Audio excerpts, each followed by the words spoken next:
Thank you, Holly and Lucy.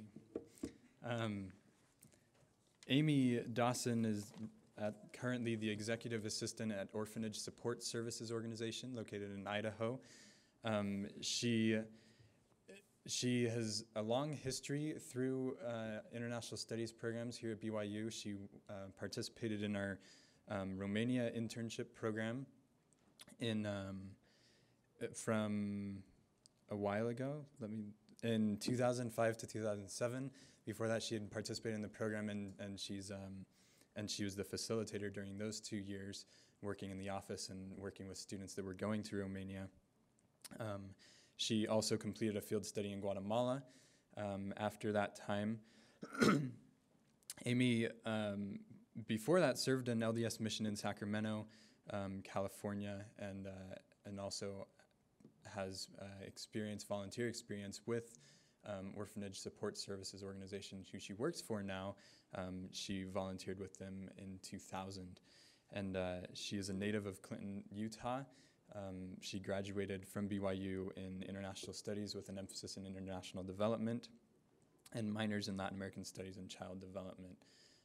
Before I turn the time over to Amy, I just want to say at the end of the time that Amy speaks, she is going to take some questions, and we are using a wireless microphone. If you can please make sure that you get the microphone before you ask your questions, so that we're able to record the questions, and they go through here to be recorded. So I'll be passing that around, and please make sure you get that when you ask your questions. And I'll turn the time over to Amy.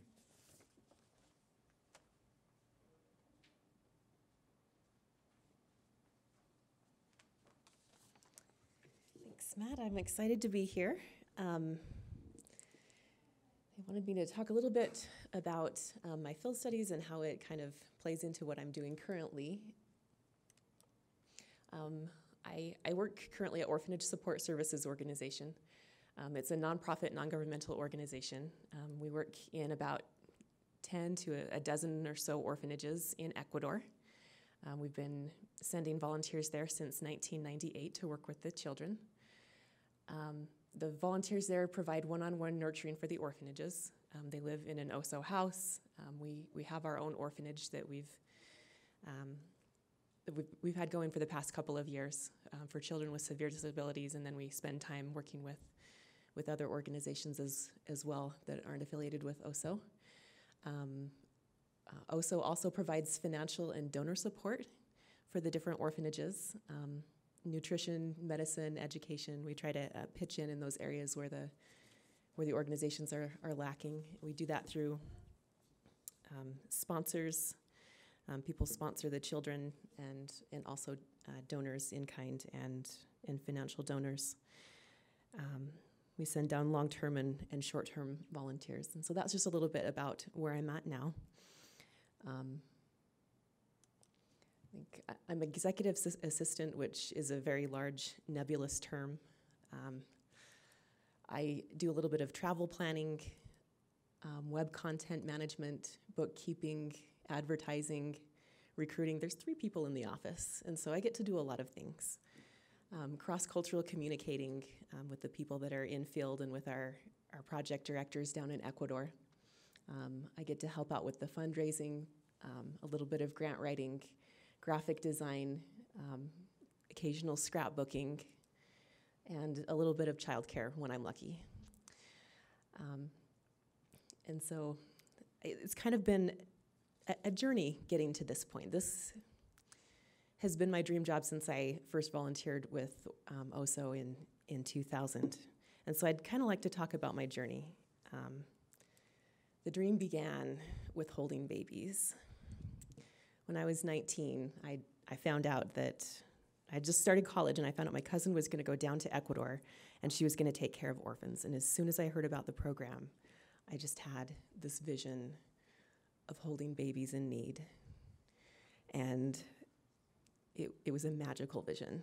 Just life was perfect. I was going to go save the world, one orphan at a time. And I went down, and it was a magical experience. It was. I was a little bit naive at age 19, if you can imagine. And I've gone through some really, really interesting growing experiences. It was definitely love. I came back, I was addicted to orphans, and I decided this is what I want to do with my life. This is my calling, is to hold babies. And my next question, because I knew I wanted to go to college, like, how does this translate into a major? There is no major in holding babies.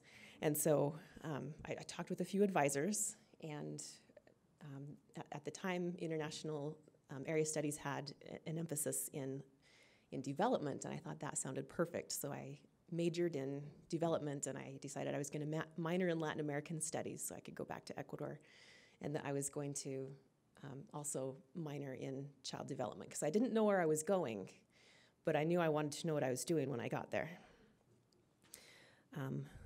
So I studied my heart out. I decided to go on a mission, and when I came back, I heard about the Romania program. I thought, I can hold babies and get credit? Sign me up. And so I signed up, and I went to Romania. But before that, I took a class. At the time, the Romania internship was under the field studies umbrella, and I took a prep course for field studies that required a lot of critical thinking. It made me ask a lot of questions that I had not thought to ask myself before.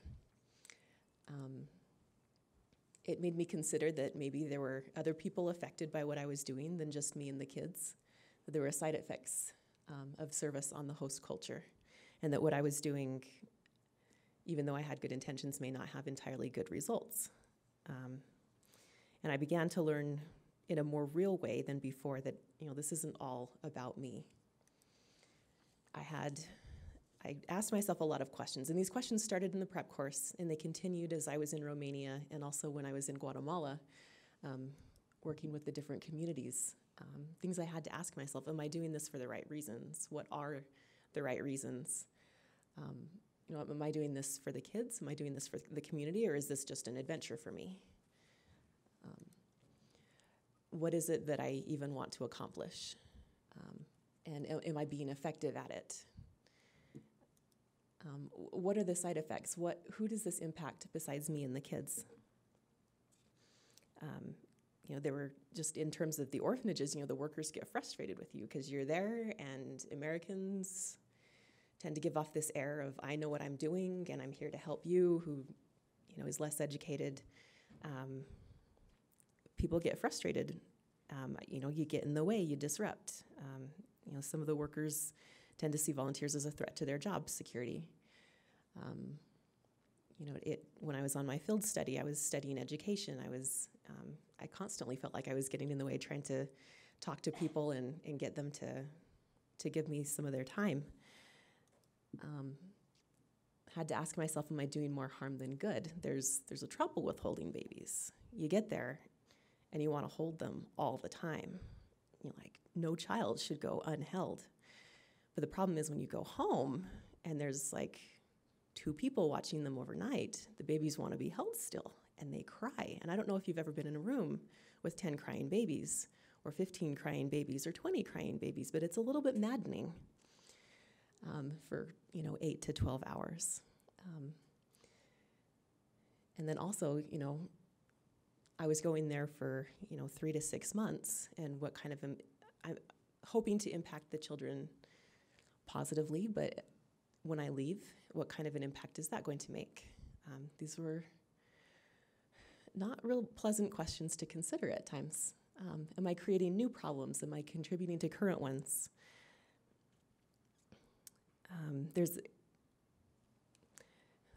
And this is something these are questions that I still ask myself as I'm working, with donations and things like that. When you give, you have to be careful about what you give and how you give.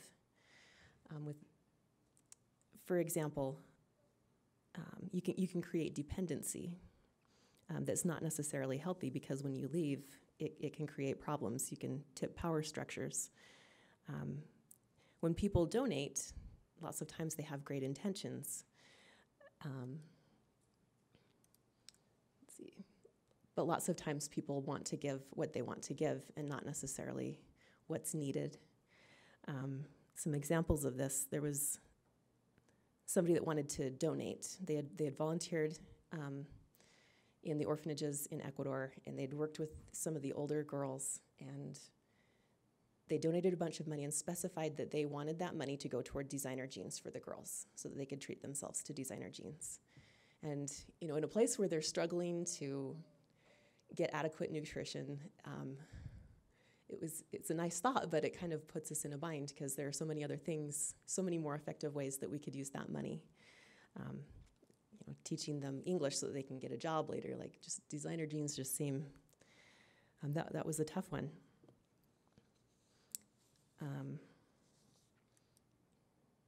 Had to ask myself, am I honestly aware of the needs present, and am I addressing the larger ones? Which again, with the designer jeans, they did need clothing, but that was definitely not one of their major needs. A lot of people screw things up with the best of intentions, with all the love in their heart, not really knowing what on earth they're doing. Other problems that we ran into when we were working in the orphanages in Romania, we had a group that visited. We also visited a children's hospital, and the walls were barren and the paint was peeling, and they decided that they were going to pull together their money and that they were going to paint the walls, and they were going to paint figures on the walls to brighten up the orphanage or the hospital for the children. And great intentions, and it turned out great in the short term. In the long term, the orphanage or the hospital staff got together and they said, well, look at these American volunteers, they've got money. And if they can paint walls, then they can pay us. And so they started charging our volunteers a tax to volunteer. And we decided that was going to spiral downward pretty fast. And so we weren't allowed to work in the hospital for a few groups, and those children were kind of out of luck. We had another example of the donation problems with donations. At the same orphanage with the designer jeans, these older girls, some of the volunteers came home and they decided that they wanted to put together gifts for each of these girls. They wanted to help them feel pretty. And so they got together little packets with makeup, with nail polish. And I don't think anybody would ever tell our volunteers this out loud, but in that particular culture, if you paint your nails as a female, that means you're loose. And so this is certainly not an impression that the nuns wanted, to give these girls who are, struggling and have a stigma against them as orphans in the first place. And so, it can create problems if you're not really aware of the cultural context. And these were difficult things to realize. Expectations, if, every group that goes down wants to leave some kind of a legacy, but some have more resources than others. And so, kind of like with the painting, that group was able to give something large, but the next group didn't have as much to give, and they'd created an expectation that the next group couldn't live up to. That affected people's attitudes toward us and our ability to serve as well. Not that giving is inherently bad, it's just it can create problems if you're not familiar with the context. With reciprocity, this was an issue that we constantly are working with. We have to be careful about who we give and how we give, because if you give something too big, it affects your relationship with the people that you're working with. They feel like they're beholden to you, or they can. If they don't feel like it's an equal partnership, then it can create problems. And then also, it was difficult to ask myself what happens with these kids once I'm gone.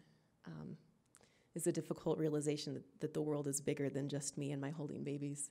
This is a girl named Simona that was in one of the orphanages, and I got to work with her one-on-one and teach her piano lessons. And once she turns 18, she's no longer in the orphanage. And so what happens to her?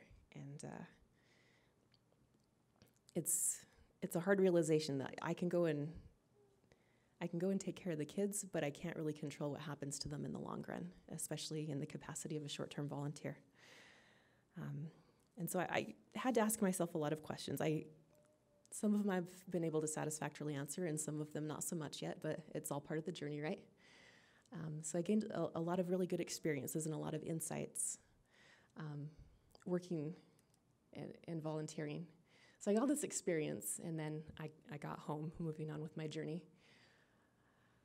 And it was back to the grind, studying, and wasn't quite sure where I was going still. I just knew that I wanted to work with an NGO that worked with kids.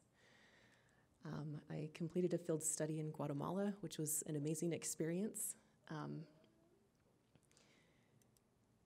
And then I graduated full of ideas and full of lots of enthusiasm. I was still planning to save the world, one orphan at a time. And then what? You graduate,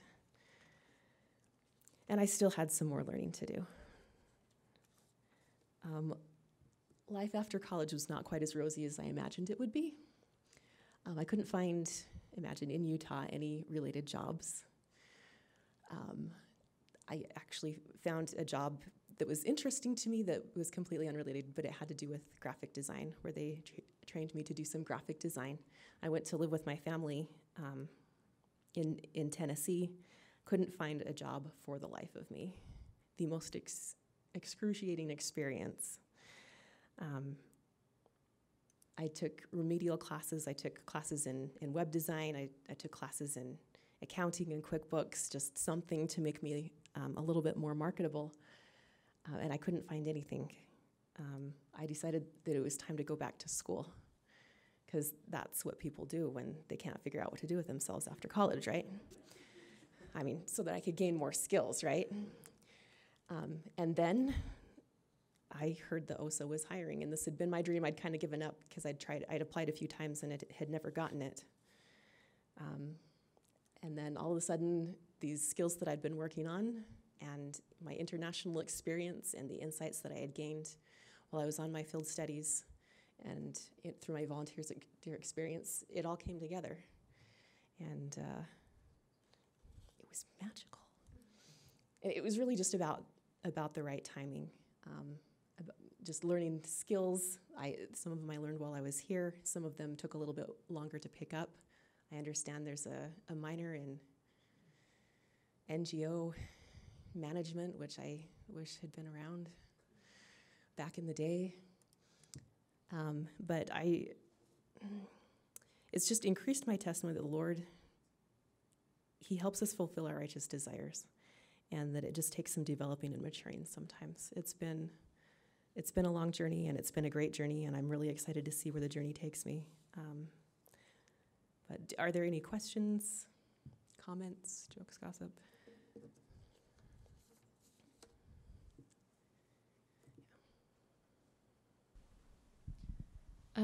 So I was just wondering, I actually just got back from Romania. I went there this summer. But with OSA, what's happening with your orphanages? What ages do you have, and where are they going after they turn 18? That kind of thing. Well, we work with various age groups. We've got orphanages for infants and toddlers. We have some for children with severe disabilities, kind of like what you worked with in Romania. And then we've also we've got some family-style orphanages that kind of group the kids together and try to, with various ages. And then we've got some that specialize just in kids between ages 5 and 18. And the orphanages don't really have the resources to take care of the kids after age 18, and so the nuns don't have a whole lot of social capital to get them into jobs, and usually they're fairly behind in their education to begin with. And so we try to keep track of them, and if we can, then we hook them up with resources or jobs, but it's kind of hard to track them afterwards. They're just kind of on their own. It's hard to see.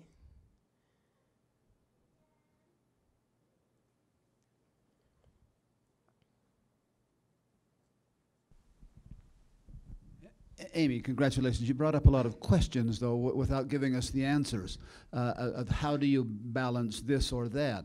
And I'm just going to say, in your case, how did you balance it? Am I really helping, or am I creating dependency? How did you achieve, or where is the limit that you determined is the right help and not helping too much? Well, that's something that, in my current job, I'm still negotiating. Orphanages tend to be resource consuming and not resource producing, just by their nature, especially when they have lots of young children or children with handicaps, and there are laws against child labor anyway. But it's kind of a matter of, I think some of the orphanages that we're supporting right now, we're trying to create not self-reliant orphanages, but self-reliant children where possible. And so we do help them financially, and I think they wouldn't be doing very well if we couldn't lend the financial support. So things that we're trying to do to make that more feasible in the long term, we're trying to create a robust sponsorship program so that if something happened and we weren't able to send volunteers anymore, that they would be able to hire the help that they needed.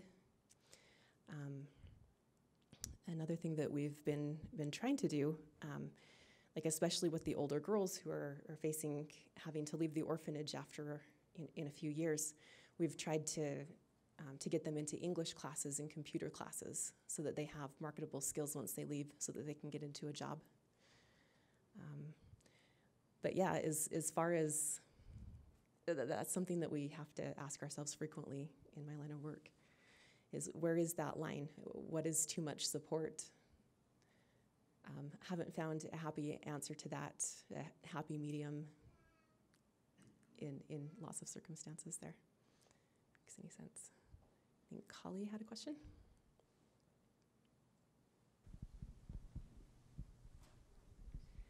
I was just gonna ask if for people who are maybe just beginning their journey, you kind of talked about your journey and what you learned, or people that are interested in some of the similar things that you've been doing, what advice would you give them based on what you've learned about holding babies or giving service or development or whatever it may be? What advice would you give people that are maybe here listening and kind of trying to start out on what you've been through, I guess? It's a great question that I'd like you to answer as well.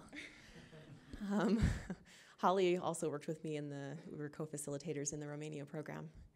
And so I would say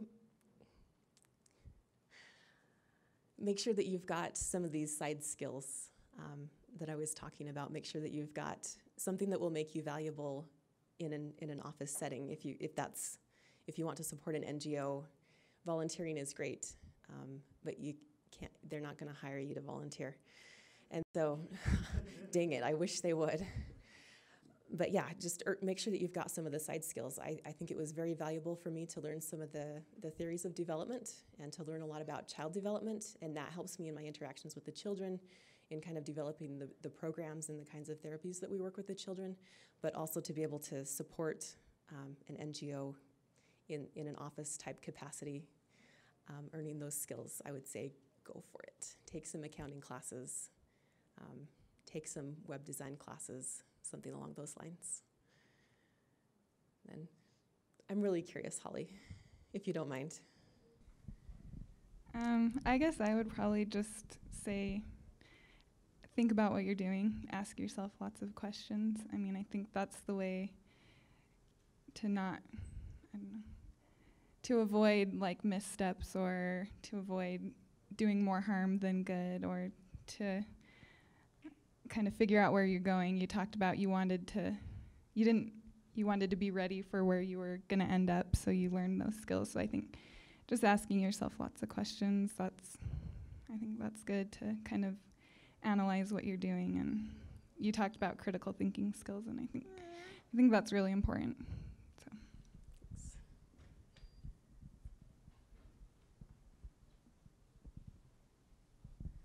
I want to make a comment. I'm Amy's mother, and so I haven't actually experienced it except secondhand through Amy. At the end of the time that she was volunteered down in Ecuador, I went down to pick her up, and I got to see some of the orphanages and got to have the privilege of trying to hold a baby that the nun did not want me to hold because it was a newborn and the baby was crying, but she needed to teach that baby to calm itself so that it didn't have to be held all the time. But I think just from the questions that have been asked here, something that I would say needs to be done is to learn from the experiences of others so that you don't have to reinvent. If you want to be a volunteer, you want to work in an organization, you don't have to reinvent what has already been happening.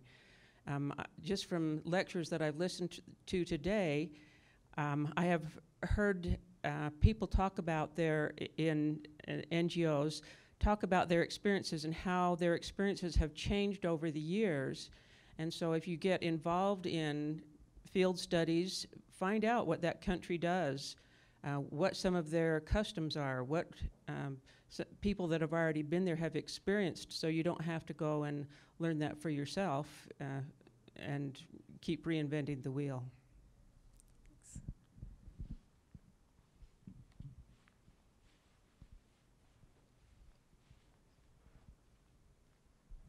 Sorry, second question. I was just wondering, with your organization and the nuns that are working there, have you ever had conflicting ideas about childcare, and how have you dealt with that? Oh, yes. There are different cultural ideas and different ideas specific to individual nuns and to individual volunteers. One of the things that we try to warn our volunteers about is that, for example, they like to bundle the children up. It can be sweltering outside, and they will bundle them up in about 5 different layers. And our volunteers who have run around in shorts and t-shirts all their lives will say, "Oh my gosh, you're smothering this child. They're going to sweat to death. They're going to have, health problems. Can we at least open a window?" And nuns are like, "Are you crazy? You're going to kill the kid." Just little things like that. Making them eat all of their food. We've had volunteers come back and say, "Oh, they force feed the children. It was the hardest thing to watch." But to the nuns, it's making sure that they're well fed. And it doesn't kill the child. It really doesn't. And so, yeah, there's a lot of different ideas about discipline and about... Another one of the challenges that comes in is that each volunteer comes from a different background, and they have ideas about how children should be raised. And it's really hard to let go of those ideas sometimes. Because, this is the way I was raised, this is the right way, and the nuns are doing it wrong. This is not the way to change a diaper. This child will be permanently damaged. And it's just not the case. And so it's interesting to watch the volunteers and to watch myself, because I went through this process as well, just kind of letting go of the ideas that I had that were pretty deeply ingrained and just saying, there's another way to do it. It's okay. They've been doing this for years. Yeah. And just kind of letting it go and watching for a while.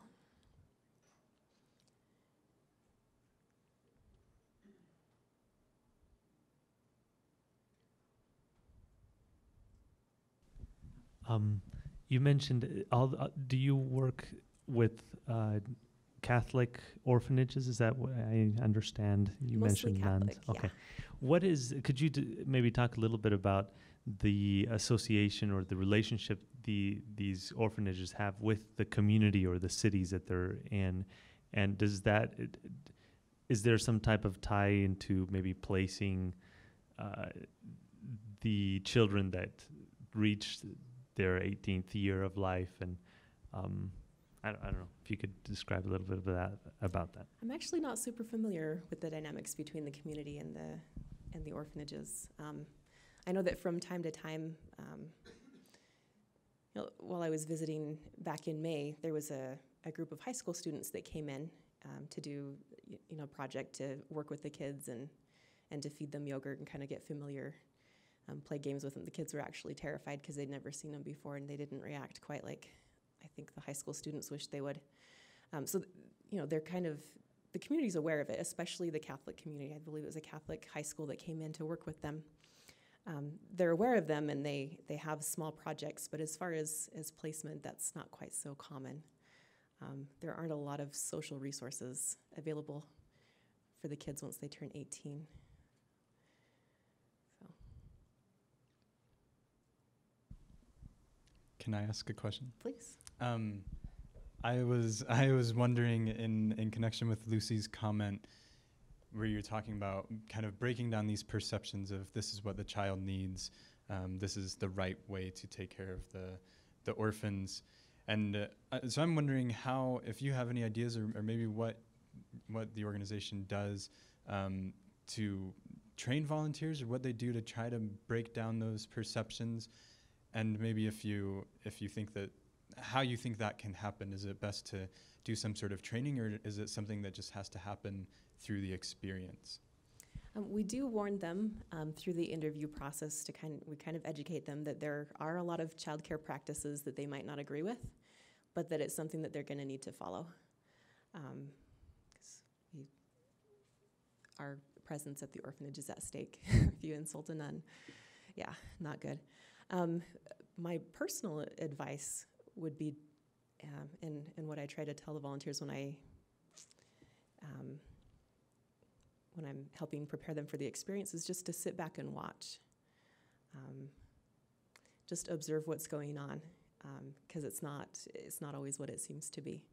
And to kind of let go of your gut instincts if it's something, especially if it goes against a rule, just kind of watch for a while, see how the other volunteers handle it, see how the other child care workers handle it. I think observation is a powerful tool.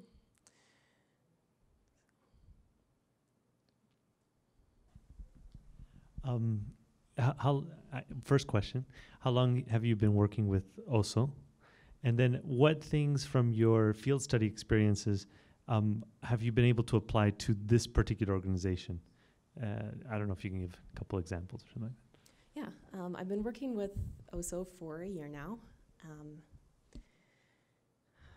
When a lot of the things that I learned on the field study experience, especially about culture shock, I've been able to help pass on as we're training volunteers, kind of what to expect, and just to know that if you have reactions and you know, when you're having culture shock and everything seems disgusting around you, or you just want to stay in bed and cry and eat chocolate all day, that that's normal. You're not going crazy, and it's okay for like a day, and then you need to get out and expand your horizons and learn a little bit more.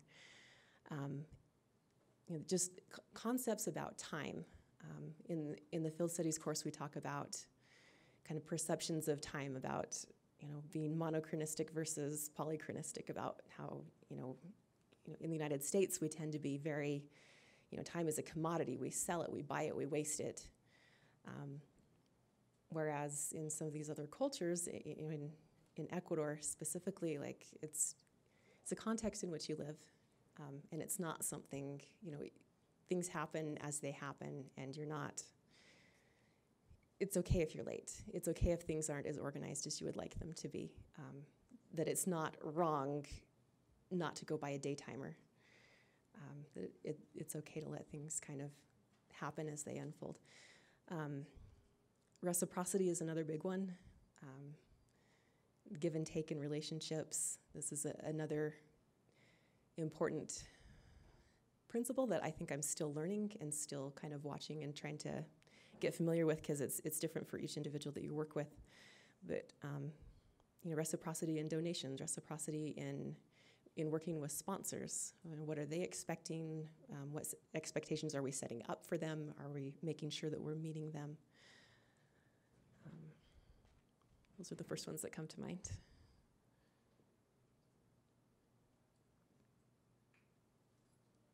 Okay, well, thank you, everyone, and thank you, Amy.